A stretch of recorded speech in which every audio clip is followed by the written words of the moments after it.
governments. If you look at history, whenever you have external pressure placed on a country, either by war, by sanctions, or the threat of annihilation, it normally hardens the interior, politically, the interior of that country.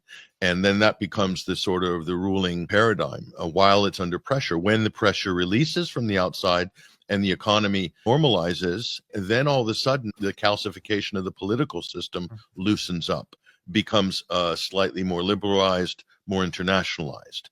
And Syria was never allowed to have that happen. They did have a brief period of what looked like prosperity during the 2000s, where the future looked very hopeful. Of course, you can comment on this. I'm talking about 2007, 8, 9, 10, really right before the instability. And Syria all of a sudden was attracting great attention from European retailers for textiles in Aleppo and all these other industries. Were they not at war with Israel and not under 24-hour, a state of emergency? Because that's the reality of life in Syria, bordering Israel.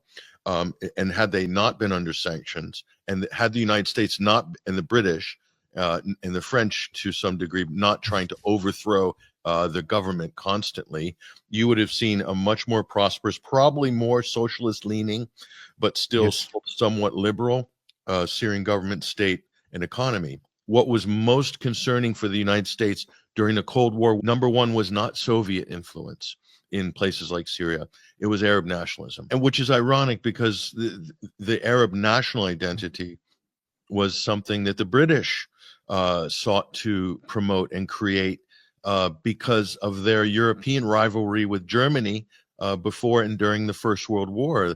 And that they saw Arab nationalism as something that could weaken the Ottoman Empire, the last bastion, Turkey, and then use that to basically break down Turkey and then weaken Germany in the process. So this is European rivalries shaping the present and future of the Middle East.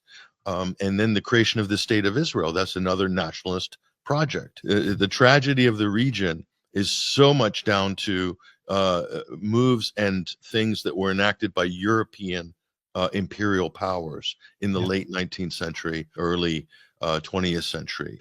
So there's some good things that come from Arab nationalism, but the way the borders were drawn, it embedded all sorts of problems, and then all just the dirty dealing, and then the creation of the State of Israel just guaranteed the permanent destabilization of the region in perpetuity.